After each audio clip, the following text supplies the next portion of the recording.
The Profile.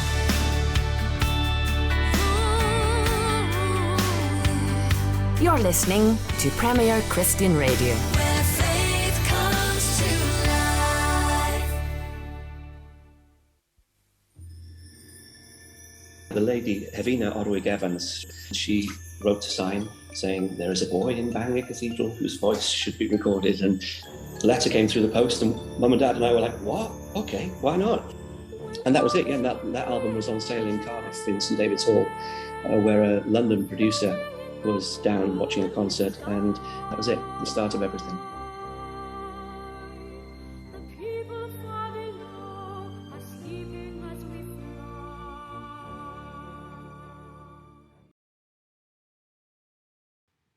Hello and welcome to The Profile here on Premier Christian Radio. I'm Emma Fowle. The Profile is the show where we sit down with a well-known Christian to hear more about their life, their faith and their ministry. It's brought to you in association with Premier Christianity, the UK's leading Christian magazine. The monthly title features more interviews just like this one, as well as all of the latest news, reviews, columnists and more. Plus, there's great new digital content uploaded daily to our website, premierchristianity.com. To get full access wherever you are in the world, there are print and digital subscription options available. Get the magazine delivered directly to your door, or access all of the latest content via your computer, smartphone, or the Premier Christianity app. Head over to premierchristianity.com/subscribe for more information. Now, today on the show, I'm super excited to be chatting to the one and only Aled Jones. You may know him as the UK's most famous chorister who sang Walking on the Air from Raymond Briggs' classic Christmas film The Snowman. But did you know that by the time 15-year-old Aled recorded that Christmas classic in 1985, he had already had several albums to his name, including one that was only kept off the #1 spot by Bruce Springsteen's record-breaking Born in the USA. In the years since, Jones has continued to sing and tour around the world. He's also one of the BBC Songs of Praise's most well-known and best-loved presenters, and he's written several books. This Christmas, his debut children's novel is released. He says it's a product of cancelled gigs and too much lockdown time on his hands. Bobby Dean Saves Christmas is the first of 3 books that Jones has written about a boy that escapes the pressures of everyday life at school by, you guessed it, singing. On this week's show, I chat to Aled about all of the above, as well as what it was like to find a connection with God during lockdown, the beauty of cathedrals and the emotion of singing, and what it was like to grow up as the nation's favourite choir boy. Let's listen in to the interview now. It is my great privilege today to be joined by Aled Jones, who most of you will know. Aled, thank you so much for being here with us on the Profile podcast today. It's an absolute pleasure. Thanks for having me. So we're going to talk about lots of things, hopefully, this morning, your faith, your life, your ministry. But first of all, we better start off with a lovely little Christmas surprise package that I got through the post today. Your new Christmas book, Bobby Dean Saves Christmas. So we were talking about it a little bit before, but would you tell us what inspired you to write a Christmas book? It probably was lockdown in a way. I'm sure you've heard that millions of times recently. I'd written a book of blessings, which went down really well last year. A blessing for every day. And also I'd sort of bookended every month with my thoughts on that month, you know, how I felt about January, starting the year again in the cold. As I say, the blessings book that came out on Hodder went really well. But I said to the boss there, you know, I've got this idea that's been around for years and I really want to do something about it. It's about this little boy. And he's kind of ordinary, but when he gets scared or nervous about something, he just involuntarily bursts into song. And the real world around him dissolves and he goes off on these bonkers adventures. And, you know, my boss at Hodder turned around and said, you nuts. But I pestered him and he put me in touch with the editor of the book, who from the beginning said, yep, I can kind of teach you how to write dialogue for children, but I'm not going to write a single word of this book. You're going to do it all yourself. And it was a case of almost like going back to school. You know, I'd send my work in to the editor, Dave Gatwood, and he would send me an email back saying, this is rubbish. Why have you written 20,000 words when actually all you needed was 5 or something like that? And, you know, and so I had to really learn I could write, don't get me wrong, I can write sort of, you know, for adults, but writing a book that's, I would say, 90% dialogue was something I'd never done before. And also writing for children, you don't use 100 words when you can use 20. It has to pack a punch. And I'd already written the plan for the book anyway, and I've also written a very detailed plan for book 2 and book 3, because it takes Bobby on a year of school. So the first book is Christmas term, the second book will be Easter term, and the third book will be summer term. So, and I've already written half the second book already, and I'm having great fun with it. He's a character I love dearly, and it's a book that is about friendship. It's about differences. It is about sort of, being scared and overcoming that, and strength. And so it's a book full of sort of morals as well, and a lot of fun. It's got quite a few crazy characters, even Father Christmas himself. And so that's interesting. So as a Christian, you've written 2 of these 3 books around big Christian festivals. Is there an element of your faith that you're trying to communicate through these stories? Yeah, there must be, because it's who I am. In the book, in this first book now, Bobby and his classmates are preparing for nativity, and it just takes me back to being in primary school in Llandegfan in North Wales. And I've said it before, sitting cross-legged on a very uncomfortable wooden floor, but with the smells of lunch coming through the shutters of the canteen, and belting out these carols, be it Silent Night, Away in a Manger, Hark the Herald, O Come All Ye Faithful, and just feeling on top of the world. I've always loved Christmas, way before walking in the air and all that business. It's always, for me, been a time of real connection, if you like. And as a cathedral chorister in Bangor, being able to sing these incredible pieces of music in a space like that, that's where I always found the connection with God, really. I find it very difficult to find a connection if there's no music. Mm-hmm. And this Christmas book is full of music. It's what it's all about. That's at its heart.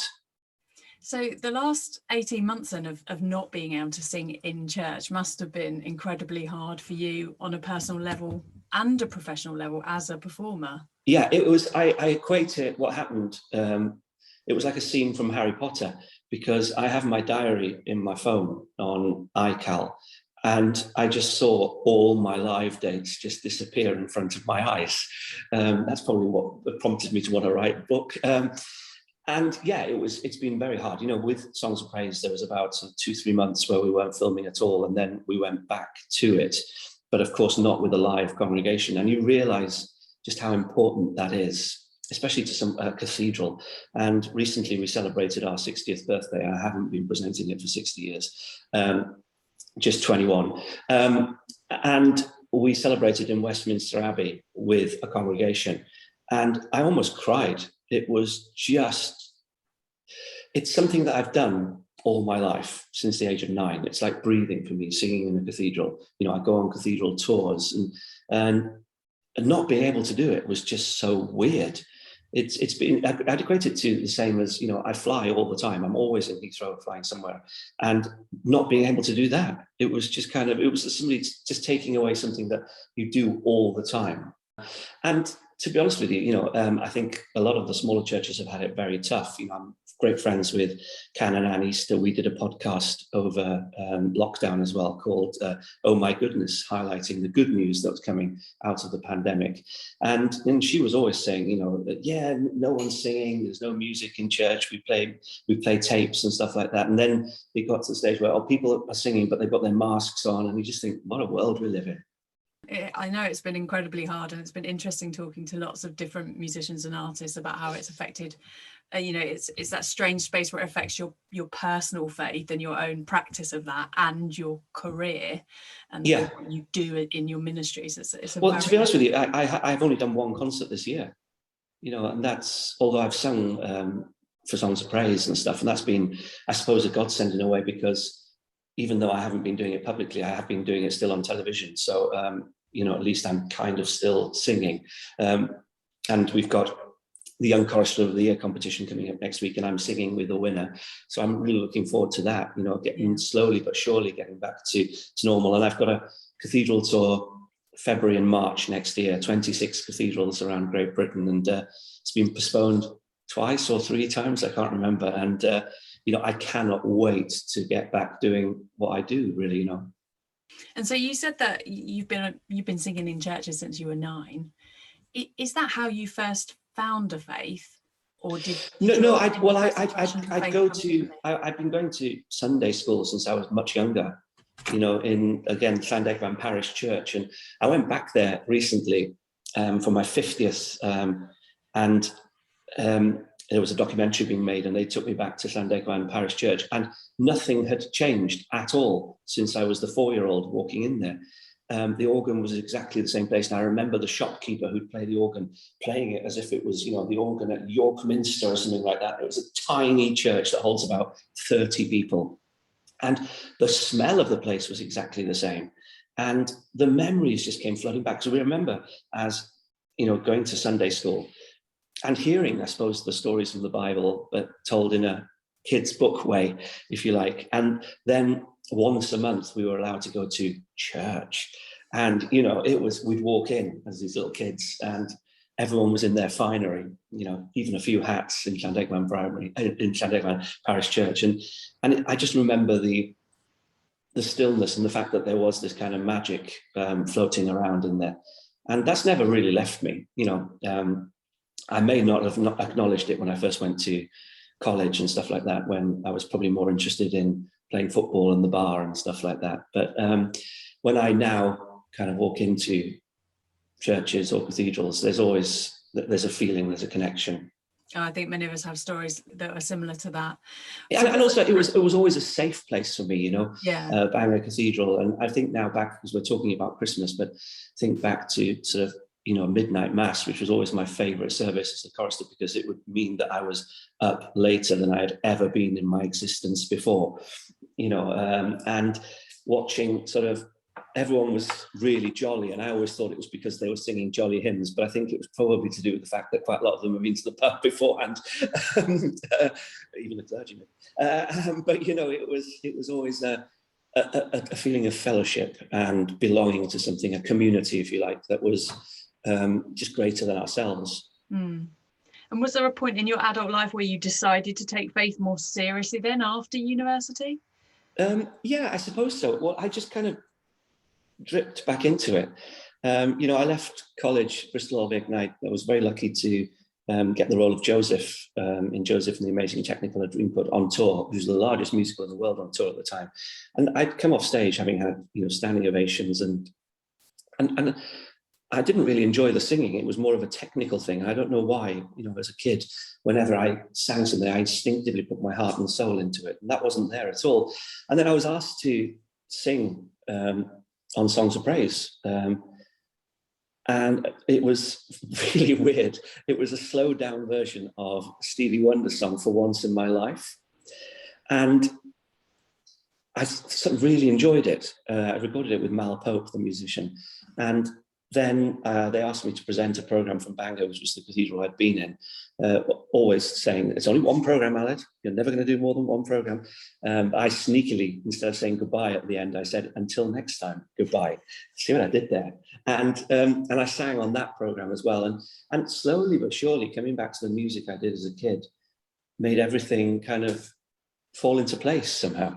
And some people might say that I've not progressed at all in the however many years I've been singing, because I've been singing the same stuff since I was 12 years old professionally. I'm 50 now, so 38 years. But that's where my heart belongs. That's what I love. I love singing hymns. I love singing sacred music.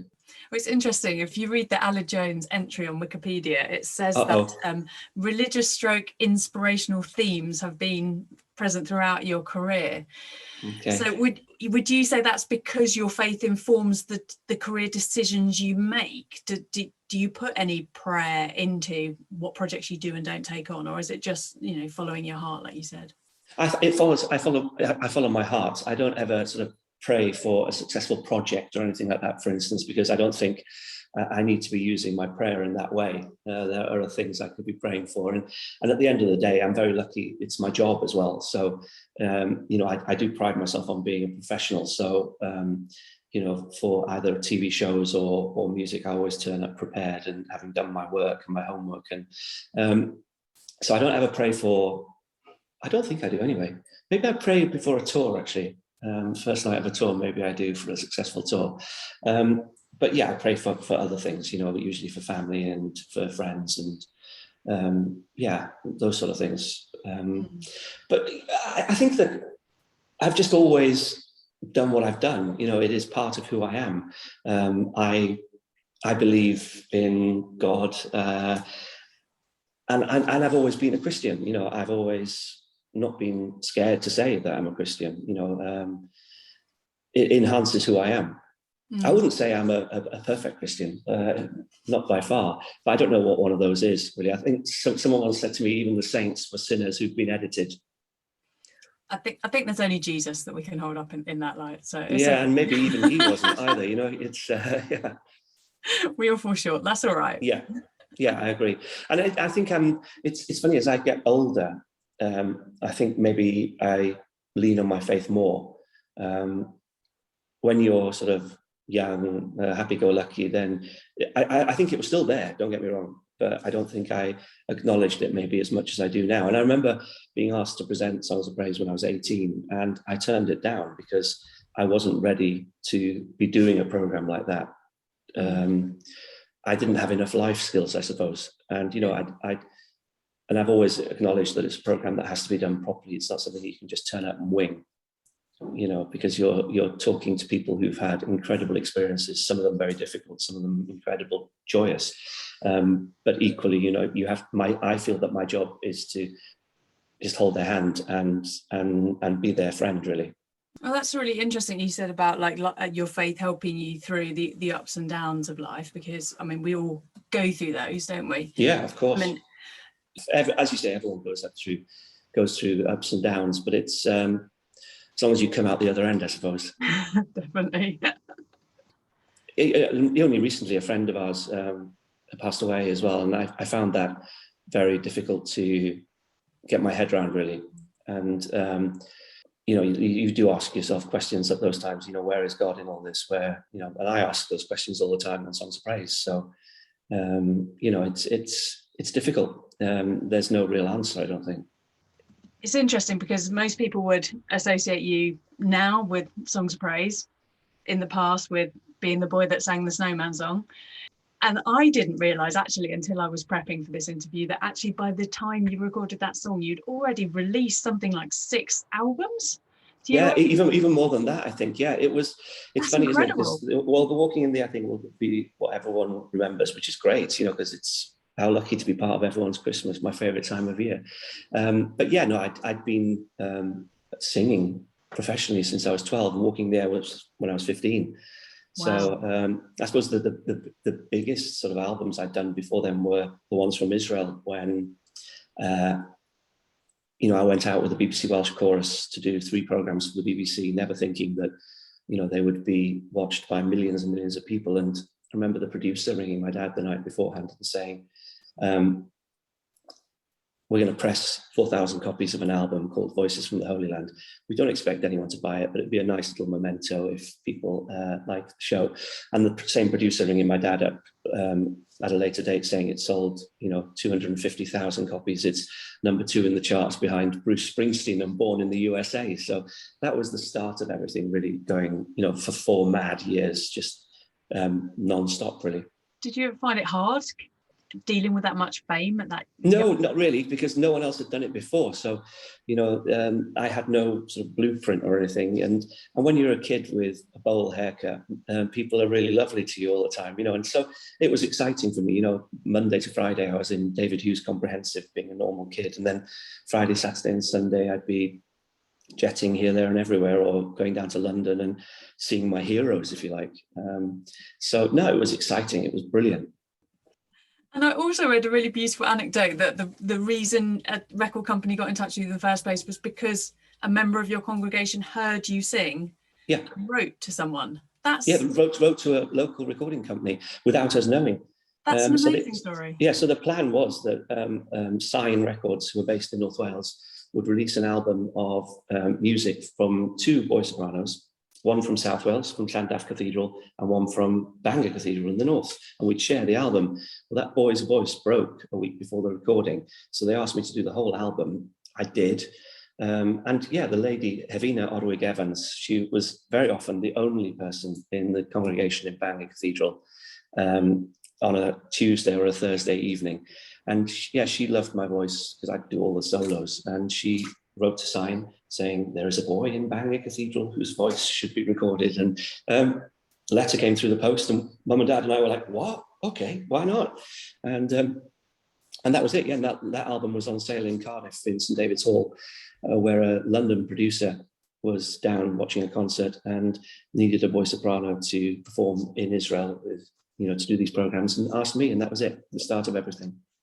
That's such a beautiful story. Did you stay in touch with her after? Yeah, she'd get a first copy of every album, and we'd sit down and listen to it together. And I don't think she ever said anything except, "Oh, it's lovely." So yeah, there was never a negative word from Hevina. She was gorgeous. But it's such a practical example, isn't it, of sort of someone in the older generation really championing a young person. Has it affected you at all in your approach to coming alongside young singers, mentoring? Yeah, well, I've always done that, and I'll always help anyone who asks me, really. There are quite a few projects I'm working on for people who maybe just need a helping hand, and I'm not it's not a guarantee that just because you've got me working with you that it'll work, but it's quite a difficult industry now. It's not the same as when it was when I was a kid, where you'd go to Woolies or WH Smith and buy your album. Physical sales are on, people aren't going out and buying physical sales as much. So it's all about the streaming and stuff like that now. And I would say that sort of 90% of my sales probably are still physical, which I kind of like, because for me, making an album is very much like a book, if you like. I work on everything from the sleeve design to the notes inside to everything. So when it comes out, you really do feel like it's your little baby, if you like. It's precious. Yeah, and it's not the same. And I miss the days of being able to read the lyrics inside CD covers. Well, exactly. Yeah. And LPs before for me. I remember my first Queen LP, and I think it was Night at the Opera or something like that. The second one I did, actually, because the first one was Greatest Hits. And just, there was so much detail and photos everywhere and stuff. Amazing. Yeah, I loved it. My first album I ever bought was Shakin' Stevens. So wow. Okay. Nice. Do you feel inner conflict between truth and lies? The way of Christianity and the way of the world? If so, it's time to live no lies. With huge spiritual insight, New York Times bestseller John Mark Comer guides us into recognizing and resisting the lies that rob us of peace and freedom. Live No Lies. Yours free when you take out an annual subscription to Premier Christianity magazine. Subscribe at premierchristianity.com. So that's interesting. So obviously choir music is not the only type of music that gets listened to in the Jones household then, is that fair? Oh gosh, no. Well, no, if my daughter's here, then it's just all the current kind of singer-songwriter people. A lot of Irish bands around now that she seems to love. But yeah, no, I was talking to somebody about this the other day, and it's really strange because when I was growing up, and I mentioned sort of going to WH Smith to buy my albums with my, wage from Bangor Cathedral or something like that. And there were very much sections. So, you wouldn't be seen dead, for instance, if you were my mates in the classical section. And I would buy everything from Queen to Billy Joel to Rachmaninoff to John Williams to whatever. And I was seen, if you bought classical stuff, you were seen a bit weird. Whereas now, my kids will have anything on their MP3s. It's just about good music. So everything from rap to musical theatre to, classical to, as I say, current singer-songwriters. So, and I think that's brilliant. I think that's how it should be. So, yeah, no, I listen to, it depends who's in the car with me. My son and my daughter have very different tastes in music. It's the same in my household. Yeah, my son's very much more indie. Your music gets hijacked by your kids. Oh, forget it. Yeah. No, you never get my choice. I'm not sure what it would be in the car anyway. I usually just listen to the radio. So was there a point when you were growing up, when you were obviously being a choir boy in the cathedral a lot, listening to lots of classical music, where you did feel like were you ever embarrassed of it, or was it always something you were incredibly proud of? No, I've never been embarrassed about it. And, I was teased mercilessly at school, for wearing a dress and, and all this sort of business. But to be honest with you, I didn't really care because I loved what I did. And I felt so privileged to be able to sing in a building like Bangor Cathedral. Again, I'll never forget walking in there, and it was only to have piano lessons. I wasn't meant to join the choir. And the choir master, Andrew Goodwin, asked me to sing a few scales and then promptly asked me to leave the room. And I thought, my goodness me, I must have been rubbish. And he was actually saying to my mum, your son's good enough to go to Canterbury or King's, or my mum and dad were like, what? He's not leaving home, no chance.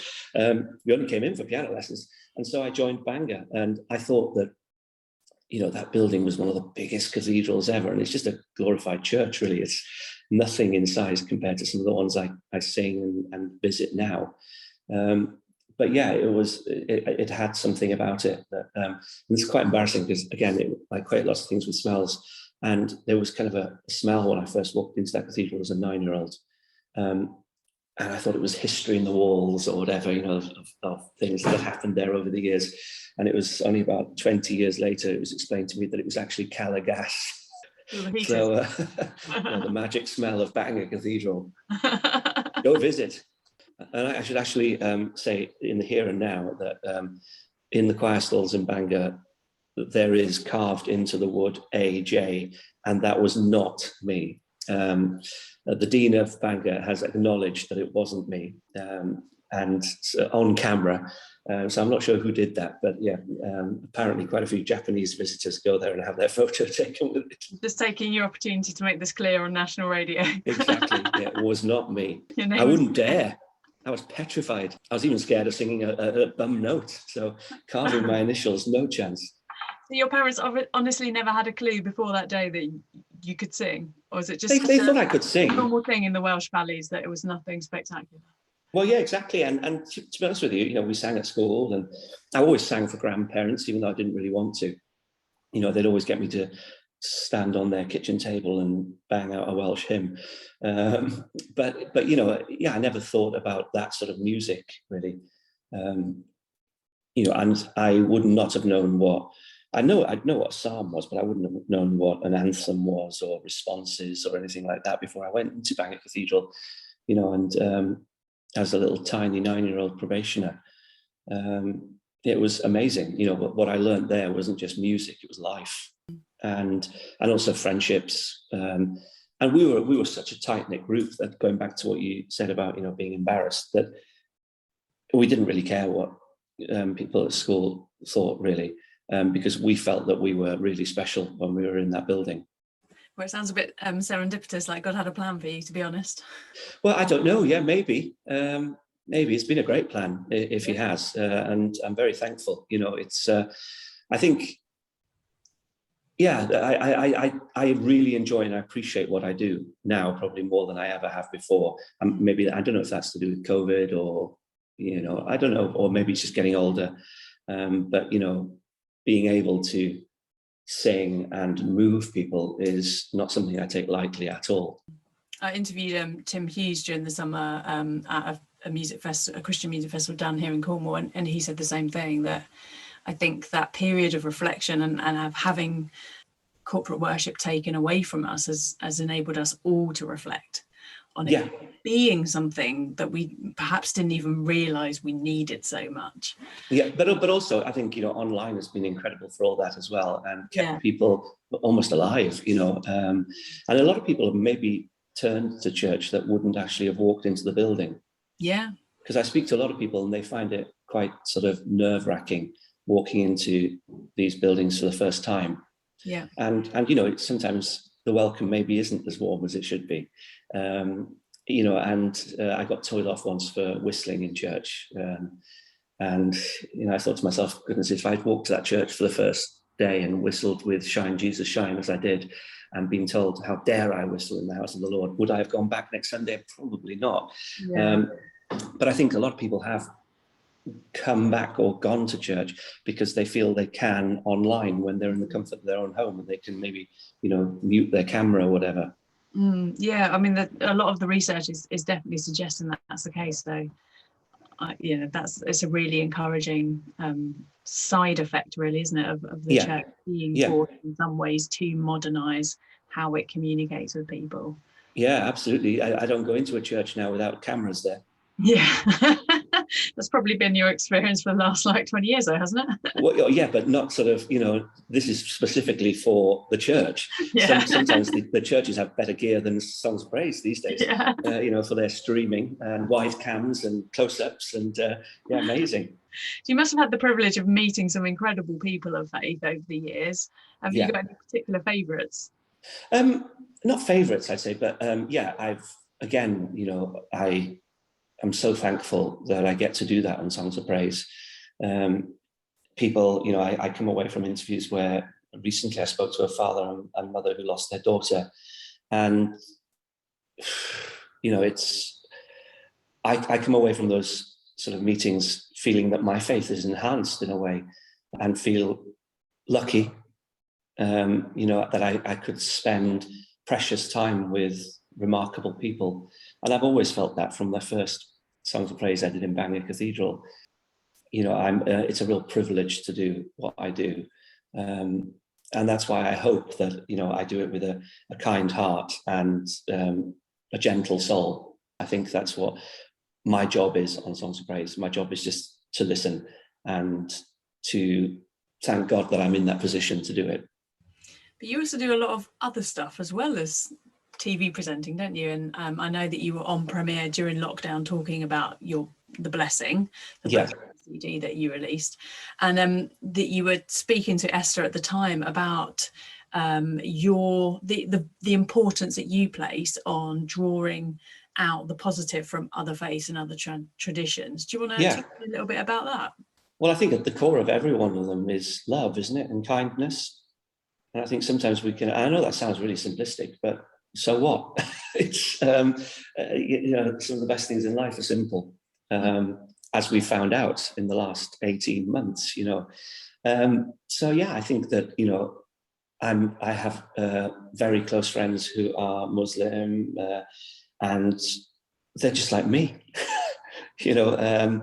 At their core is love and kindness, and so. Yeah, I was very lucky to work with an amazing humanitarian and singer-songwriter called Sam Youssef on my album. And I learned such a lot from him. He's such a calm, great soul. And, I think sometimes a lot of the time we dwell on differences, whereas we maybe should concentrate on what connects us. That's a really good point, isn't it? Because I think some Christians can sometimes be a little bit wary of those types of projects, and people perhaps have even asked you in the past, but Alid, obviously as a Christian you have to be distinctive, and we have to know that Jesus is the only way to God. But for you, I'm guessing that those collaborations are more about celebrating those differences, or celebrating what unites us as well. I think I see differences as maybe a negative word, whereas unites us is more positive, really. And I think that that's what it's about for me. And also, we might be singing about different things, but again, the heart and soul and the spirituality is the same. So what's going to happen next for Bobby Dean when he comes back at Easter time? What's his next adventure going to be? That's spoiler alert.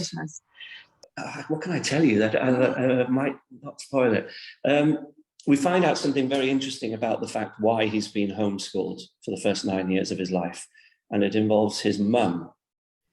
And again, there are 4 big stories in this book over Easter. And again, at the core of it is, there is the Easter message as well.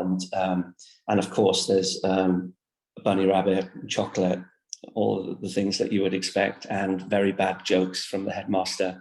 Again, he thinks he's much funnier than he is, but it's a good mechanism for me to get rid of some of my worst dad jokes in a book. of which there are plenty. But yeah, so yeah, I can't really give too much away, but it's basically, it's the Easter term. So all that involves. And then the third book will be, they're going on a residential up in Yorkshire, and they find out that the place they're staying could be haunted. Maybe not. So are these just stories that have been bubbling away in your imagination, you know, stories you perhaps told your kids at bedtime? Have they come from any particular place? When I say to my friends now, the plot of Bobby Dean Saved Christmas and the Golden Egg as well, that's coming out next April, some of my friends turn around and say, have you been drinking heavily? And I say, no, I'm in the world of children's literature. It's great. Because I'm a kid at heart, you know. I don't think I've ever sort of grown up properly, really, because most of the UK still think I'm 13 and a half. I don't know why. So there has always been a child in me, really, and unashamedly so. I try to make the most of life and try and find fun in everything. Why not? Gosh, life's too short. So yeah, no, there's been an opportunity for me to embrace that side of things, really, I suppose. When I said to my kids that I was writing it, you know, they're 19 and 16, so they don't really care, you know. But it's been really favorably received, and there's talk of us making them into kids' operas, for instance. So yeah, it's an exciting time, really. That's a really cool project. I like that. Yeah, and you know, who knew that this would happen, really? You know, I'm going to go back to writing. I'm probably going to do another blessings book or a kind of a friendship type book in the future as well. I really enjoyed putting together the blessings book, and nothing gives me greater joy than I went on Amazon the other day. Because someone had said that Bobby Dean was #1 in some chart there, so I went and had a look and took a photo because I was really proud. And I suddenly saw that there were kind of something like 500 5-star reviews for the blessings book, and a lot of people saying, I can't start the day now without dipping into this book because the words really spur me on for that day. And I thought, that's exactly what I wanted it to do, you know, exactly why it took so much time trying to compile them into similar thoughts. So, you know, there's a lot about love around February because of Valentine and all that, and you know, in March I remember it's St. David who was famous for saying, do the little things in life, you know, the big things will look after themselves, we just concentrate on the little things. So there's lots of blessings around that sort of thing, keeping things simple, if you like. So yeah, that took forever and ever, but again, there are blessings in there from all faiths and none. Do you have a particular routine that you use to start your morning in that respect? Is there you know, do you get up, read your Bible, take a walk, pray? Like, what does your daily devotion? No, because there's never any time. What normally my life revolves around getting my teenagers up and grabbing something quick for breakfast and rushing out the door. You know, not so much maybe during lockdown. I suppose I thought a lot more then, and I tend to play music a lot. But yeah, no, I these days it's kind of gone back to normal where I'm never late, but it's kind of, you know, last minute really. If I can spend a little bit longer in bed, I will. I'm getting older. It is incredible how quickly life has returned to pre-pandemic busyness levels, isn't it? Yeah, it is, and it's still not the same. I still wear my mask when I'm indoors, and it scares me a little bit how no one else seems to be doing that now at the moment, because I really don't want this pandemic to come back. You know, but it's equally, it's great seeing aspects of normality come back as well, like, you know, as you say, singing in church and stuff like that, because music is what it's about, really. It sounds very much like it is the thing that has anchored your life and your career, and I can feel how important it is to you when you speak. It's really lovely. Yeah, it's my comfort blanket, I suppose. It's always been my connection. You know, I've spoken about this before. I'm not sure if it was with Esther even, but you know, where it can be in the darkness of a theatre. It doesn't have to be in a cathedral or a concert hall, and you know, something might happen during something like make me a channel of your peace, or I don't know. It's just it's just in me, I suppose. That's it's just waiting to come out. Your top hymns book was some time ago now, wasn't it? Was it 2010 you released that, the 40 favourite hymns? Yeah. Have they changed at all, or are they just evergreens that are never going to change? Oh, I don't know. I see, I'm seen as a traditionalist, although I do like more and more of the modern worship songs as well. Yeah. Well, I've even recorded recently In Christ Alone, which I loved, which I know people love massively. So I think I'm never going to do a top 10 again because it's just asking for trouble. I will always love How Great Thou Art. I'll always love Make Me a Channel of Your Peace. But Shine, Jesus, Shine was in there, wasn't it? It was in there. It was in there. Classic. I know. I suppose, at the time it was the worship song. I'm to you. I was born as a teenager into a Pentecostal church, so I have no Church of England heritage, although I've married into it, so I'm sort of learned some of the older stuff as well. But okay, those are the ones I've had to learn, the old hymns, because I didn't grow up listening to those. My parents never took me to church. So which is your favourite old hymn? I think I'd say Dear Lord and Father. Beautiful. Yeah, absolutely beautiful. Yeah, I love that as well. Absolutely love it, massively. And even the more and more I sing it these days, the more I really love it. And I love the concept of it. The Day Thou Gavest is just stunning as well. But I think there's room for all of it. So as I say, I'm not going to do a top 10. But I see myself recording more and more worship songs in the future. Do you? Yeah, I enjoy them a lot. Yeah. And on Songs of Praise we play them a lot now as well. So it's a nice marriage. We recently did a series on Premiere Online where we had a music journalist unpack the reasons behind the top 10, what's currently the top 10 songs playing on CCLI on the music licenses, and it's amazing actually how many of the most popular worship songs are actually reworkings of old hymns anyway. I didn't realise that. Gosh. That quite a lot of worship music is just, I guess when you listen to it, it's probably more prevalent in older songs, but I notice it when we have new Christians at church that sometimes we sing words that are from the Psalms or something, and actually out of context, if you have no knowledge of the Bible, they can sound quite strange when you're singing about the Lamb of God. And that's when you realise actually that they are all based on older reworkings of hymns that are based on Psalms, and which is quite right, because that's the history of music, isn't it? It's great tunes that have lasted the test of time. They're earworms, so you hear it once and you know it. That's why I love carols so much, because even more so with carols, they have a beautiful simplicity. Something like Away in a Manger, it's people say, oh, you like that, it's so childish, and I think no, it's amazing. It's simple, but goodness me, it's all there.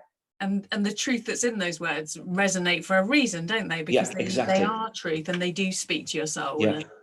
There is comfort and hope in them. Yeah, and I think I've always said as well, there are many reasons why people watch Songs of Praise, and for some people it does remind them of maybe happier, safer times when they were kids belting these hymns and carols out in school assemblies, and they want to be reminded of that time. For others, Songs of Praise is the ultimate travelogue, if you like. It never rains on Songs of Praise, for goodness sake, or hardly ever.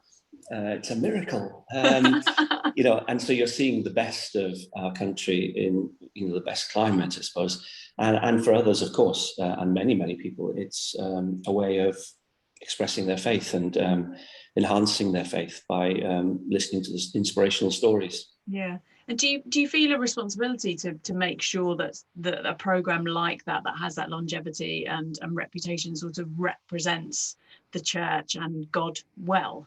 Yeah, absolutely. But there's no doubt that it will always be the case, because the team that work on it are incredible, and they're so committed to putting out a gem of a program.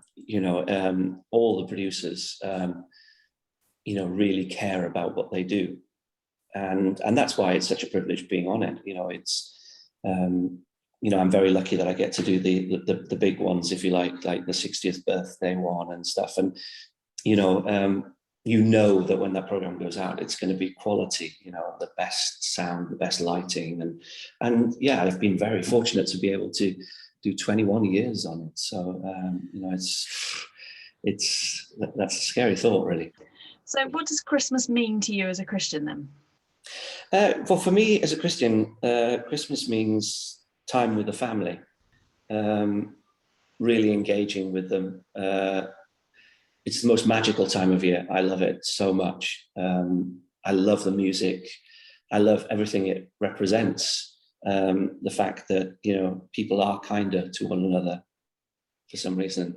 There is that joy in people. Of course, it can be a very, very difficult time for many people, a very lonely time. But I think that, I can only speak for me, really. And it's a time where I can close the front door and just be with my family, and celebrate something magical, something that it's the ultimate story, isn't it?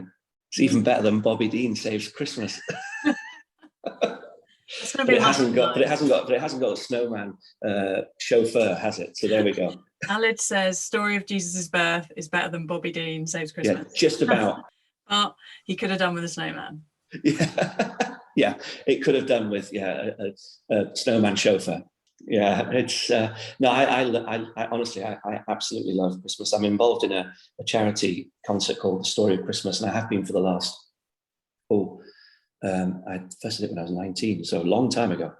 And it's like a 9 lessons and carols, but with sort of actors the caliber of Dame Judi Dench, and it's in St George's Hanover Square in London, and there's a band of the Irish Guards, and usually a cathedral choir, well, every year a cathedral choir, and I sit there with the choristers because I narrate it, and it's just a warm glow. It's the start of Christmas for me, hearing this music performed so beautifully. And there's always a moment where they will do a very still carol, unaccompanied, usually just the boys' voices, and it just, all the memories just come flooding back, and I just feel sort of, just this warmth and joy, I suppose. And I think that's what Christmas is all about for me. That was broadcaster, singer and now children's author Alid Jones speaking to me, Emma Fowle, here on Premier Christian Radio. I really hope you enjoyed that interview, that you learned something new perhaps about the nation's favourite choir boy, perhaps something that inspired you to enjoy the magic of Christmas a little bit more this year, or reminded you that, as Alid said, the story of Jesus coming to earth as a tiny baby to rescue us from our sins really is the greatest story ever told. Even greater than Bobby Dean Saves Christmas. And if you enjoyed the profile, you can download it as a podcast and listen to hundreds more great conversations with well-known Christians about their lives, their faith and their ministry. Just search for the profile wherever you normally get your podcast from, or visit premierchristianradio.com/the profile.